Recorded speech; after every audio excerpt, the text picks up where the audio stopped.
Olá, paz do Senhor Jesus, tudo bem? Vamos estudar mais uma doutrina?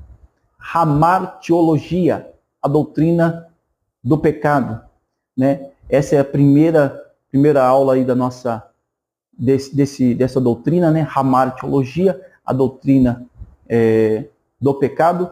Quando nós olhamos essa palavra hamartiologia, ela é a junção de duas palavras gregas, hamartia e logia. Hamartia, que é errar o alvo, e logia, que é palavra, estudo. Então, estudo sobre o pecado, que no pé da palavra seria estudo sobre errar o alvo, porque pecado seria isso, vem da palavra hamartia, que é errar o alvo. Então, quando nós estudamos essa doutrina, traz para nós de conhecimento, faz com que nós venhamos entender que todos os homens necessitam conhecer acerca dessa doutrina para que ele possa se relacionar com Deus, se aproximar de Deus, para que possa ter um desempenho melhor naquilo a qual Deus tem preparado para ele.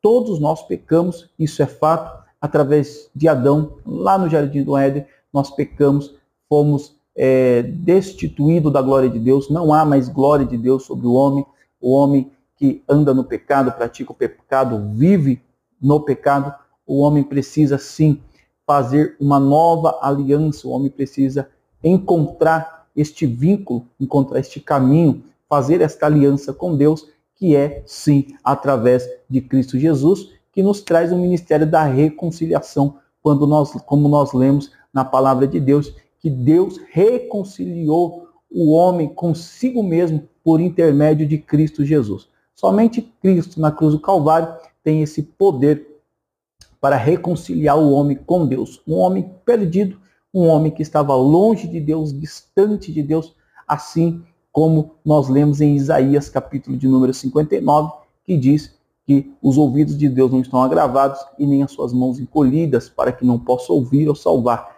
Porém, o verso 2 vai dizer que o que faz separação de nós e Deus são os nossos pecados. Os nossos pecados nos impedem de ter um relacionamento com Deus. Mas é claro, para todo o mal, Deus tem sempre ali um meio de aproximar o homem dele, né? Quando vem o veneno, Deus tem o antídoto.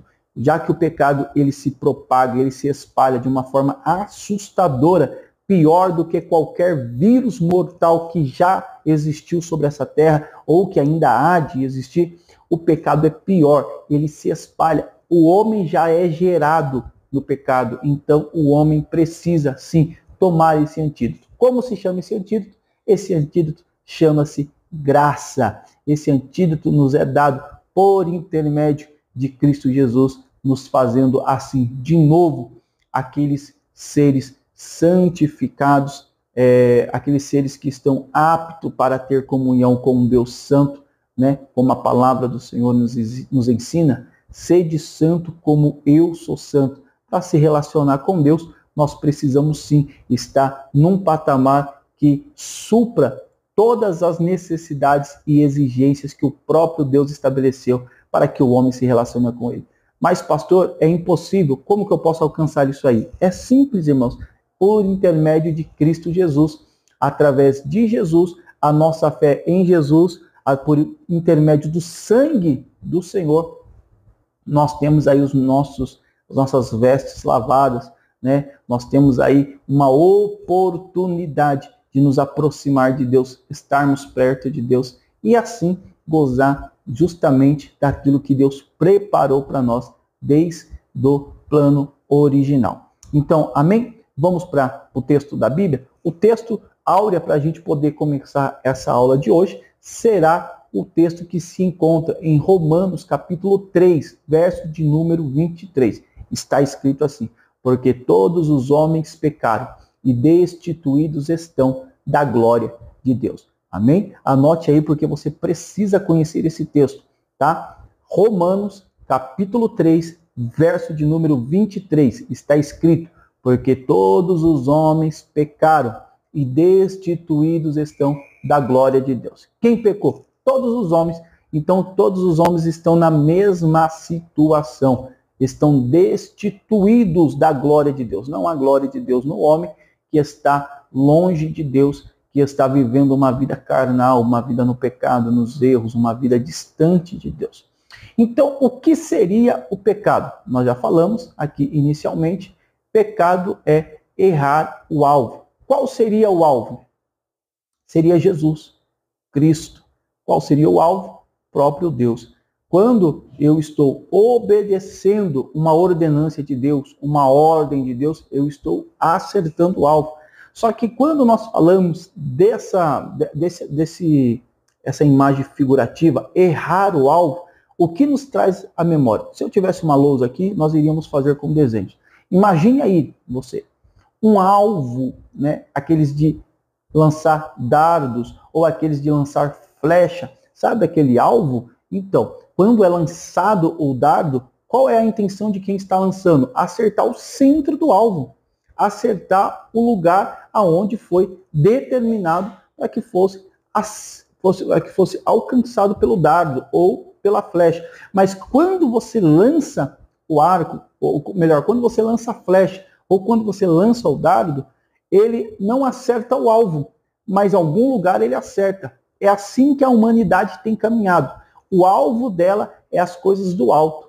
O alvo dela é o céu. O alvo dela é Deus. Mas mesmo assim, entra dia, passa dia, entra ano, sai ano, o homem tem sempre errado o alvo. Ele tem acertado tantas outras coisas, mas o que de fato é importante, isso ele não tem acertado. Por isso Jesus, no Monte das Bem-aventuranças, ele vai nos ensinar dizendo, né, buscar em primeiro lugar o reino de Deus e a sua justiça. E todas estas coisas vos serão acrescentadas. O que seria todas essas coisas? Aquilo que é necessidade. Então, para nós, eu sei que cada um de nós temos as nossas necessidades, nós temos os nossos afazeres, nós temos as nossas obrigações, só que Deus está nos orientando. Busque em primeiro lugar o reino de Deus, busque em primeiro lugar as coisas do alto, porque todas essas coisas o Senhor vai acrescentar. Deus, ele sabe o que nós precisamos, o que nós necessitamos, e ele é quem vai acrescentar todas estas coisas. Você pode ter certeza, não adianta perder noite de sono, não adianta você perder a esperança, a paciência. Calma, independente do que você está passando ou vivendo. Só foque somente em alcançar o alvo, que é o nosso Senhor e Salvador Jesus Cristo, em buscar as coisas do alto. Mas, pastor, estou passando uma vida terrível. As dívidas não esperam, as contas não esperam. Calma, é só você olhar no retrovisor da sua vida e você vai perceber que você já passou por coisas semelhantes a essa, mas você conseguiu superar e você está aqui hoje para ouvir esta mensagem. Por quê? Porque Deus cuidou de você. Essa é a verdade. Deus é quem cuida de cada um de nós. Deus é quem cuida de cada um de nós, então nós ficamos tranquilos, porque Deus está no controle de tudo. A nossa obrigação qual que é? Ouvir o que Deus tem para nós e nos esforçarmos para vivermos na prática a palavra de Deus, para vivermos na prática a vontade de Deus. Nos esforçarmos para que nós possamos cada dia mais nos aproximar do Senhor nosso Deus. Paulo vai dizer que a nossa esperança é essa, que nós venhamos nos tornar varão perfeito, né? Que de glória em glória. Então, irmãos, é assim, porque de glória em glória vai sendo restituído essa glória que nós vemos em Romanos 3:23, que todos os homens pecaram e destituídos estão da glória de Deus. Amém? Eu sei que você está gostando dessa aula, então vamos continuar porque tem muito mais para a gente falar aqui. O que é o pecado? O pecado é tudo que vai contra a vontade de Deus. O que é o pecado? Tudo aquilo que vai contra a vontade de Deus. Então, se Deus mandar você ir e você não for, isso se torna pecado. Se Deus mandar você ficar e você querer ir, isso se torna pecado. Por quê? Pecado é tudo aquilo que é contrário à vontade de Deus. Às vezes, na nossa cabeça, nós imaginamos, pecado é roubar, pecado é adulterar, pecado é fornicar. São coisas simples, né, que as pessoas têm na mente e acham que isso é pecado. Somente isso, limita. Não. Pecado é tudo aquilo que aborrece a Deus. Tudo aquilo que vai contra a vontade de Deus. Por exemplo, Deus te levantou no ministério.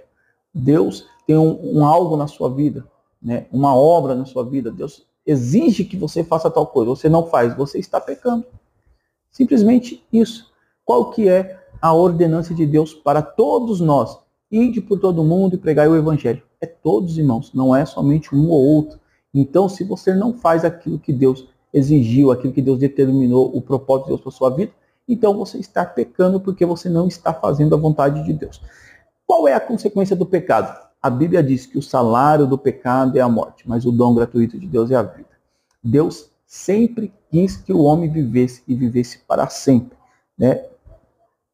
Por isso que ele fala para não comer a árvore o fruto da árvore do conhecimento do bem e do mal, porque quando comer dessa árvore, do fruto dessa árvore, certamente morrerá. O homem, irmãos, tinha sido feito para viver e viver para sempre.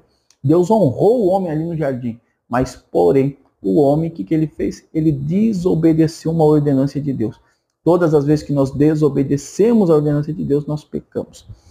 Primeiro, qual é a consequência? Morte espiritual. Nós morremos espiritualmente. Segundo, morte física, porque a morte espiritual, ela é um sinalizador que em breve o nosso físico também irá morrer, porque começa no espiritual e passa para o físico, o material. Lembra? Tudo foi assim, desde o princípio das coisas. Primeiro, irmãos, veio o mundo espiritual, depois o mundo físico, né? Deus é espírito, e Deus é espírito, e Deus procura que aqueles que o adorem em espírito e em verdade. Por quê? Porque o mundo que existiu primeiro foi o mundo espiritual. Aí depois, a partir do mundo espiritual, veio então o mundo físico. Então tudo que vai acontecer, acontece primeiro lá e depois ele reflete aqui. A morte primeiro ela acontece no mundo espiritual, morte espiritual. E depois ela vai trazer a consequência para o mundo físico, a morte física. E se a pessoa não se converter, essa morte física, ela vai gerar uma morte eterna. Vai gerar uma morte eterna. Então, essas são as três consequências aí do pecado. Primeiro, morte espiritual. Segundo, morte física. Terceiro, morte eterna. Então, o homem, quando ele peca, ele está casado com o pecado. Ele está casado com o pecado. Há uma aliança agora entre o homem e o pecado. Os dois estão casados. Então, precisa romper essa aliança. Precisa quebrar este casamento. E como que vamos fazer isso? Então, o casamento ele traz uma analogia para que nós possamos entender isso melhor. Amém? Abre comigo aí a sua Bíblia. Primeira carta do apóstolo Paulo à igreja de Corinto. Primeira carta do apóstolo Paulo à igreja de Corinto, capítulo de número 1, verso de número 7. Primeira carta do apóstolo Paulo à igreja de Corinto, capítulo 1, verso de número... Ou melhor, primeira carta do apóstolo Paulo à igreja de Corinto, capítulo 7. Capítulo de número 7, do verso 1 em diante. Está escrito assim: Ora, quanto às coisas que me escrevestes, bom seria que o homem não tocasse em mulher. Mas por causa da prostituição, cada um tem a sua própria mulher, e cada um tem o seu próprio marido. O marido pague à mulher a devida benevolência, e da mesma sorte a mulher ao seu marido. A mulher não tem poder sobre o seu próprio corpo, mas tem o marido. E também, da mesma maneira, o marido não tem poder sobre o seu próprio corpo, mas tem a mulher. Não vos desfraudeis uns aos outros, senão por consentimento mútuo, por algum tempo, para vos aplicar a oração. E depois ajuntai-vos outra vez, para que Satanás vos não tente pela incontinência. Digo, porém, isto como que por permissão e não por mandamento, porque queria que todos os homens fossem como eu mesmo, mas cada um tem de Deus o seu próprio dom, um de uma maneira e outro de outra. Digo, porém, aos solteiros e às viúvas, que lhe é bom se ficasse como eu. Mas se não podem conter-se, casem-se, porque é melhor casar do que abrasar. Olha o que Paulo está falando. Queria que todos fossem como ele. Ele deixa bem claro, mas Deus deu um dom para um e um dom para o outro. Então os dons não são iguais, um tem um dom para isso, outro não tem. Então ele vai dizer que o casamento não há separação. A única legalidade, a única forma legítima para que haja uma separação é por intermédio da morte. ou seja, viuvez. Então Paulo está dizendo assim, olha, para os solteiros e para as viúvas, é bom que permanecesse desse mesmo modo, ficasse assim. Mas se vocês não podem, então casem-se para que não venham se abrasar. Daqui nós tiramos uma analogia. Se o segundo casamento só é permitido por intermédio da viuvez, então esse casamento que o homem tem com o pecado só vai ser rompido através da viuvez. E o que leva uma pessoa a ser viúva? Quando a outra parte morre. Então, nesse caso aqui, nós precisamos verdadeiramente morrer para o mundo. Então agora você começa a entender um pouquinho sobre a doutrina do batismo, né? O novo nascimento, o nascimento da água e do Espírito, porque a partir do momento em que nós declaramos, estou morrendo para essa vida, estou morrendo para este mundo, então aqui há uma viuvez. Então você pode casar de novo, casando-se com Cristo, com Jesus, fazendo essa nova aliança. Então agora o pecado já não tem mais poder sobre nós, tá? Aquele poder que o pecado tinha, né? Usando aqui a analogia do casamento. O homem não é dono de si mesmo, mas é dono do corpo da mulher. A mulher não é dona de si mesmo, mas sim do seu esposo. É claro que precisamos abrir um parênteses aqui para que não fique um mal entendido. Quando diz o homem não é dono do seu próprio corpo, né?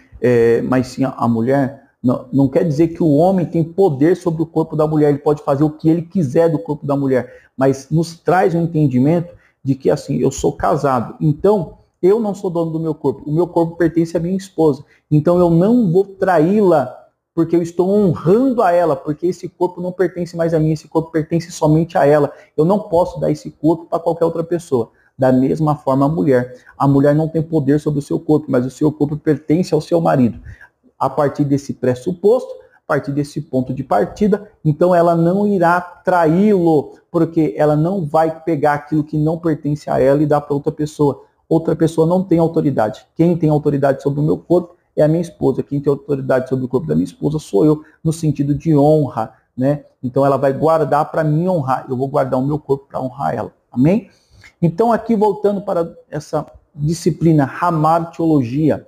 Então Paulo está deixando bem claro, através dessa, podemos se dizer, dessa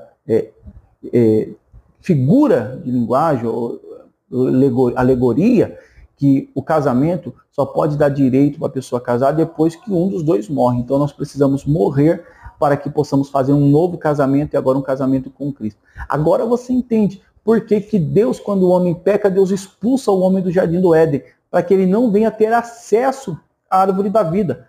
Olha que tremendo isso aqui.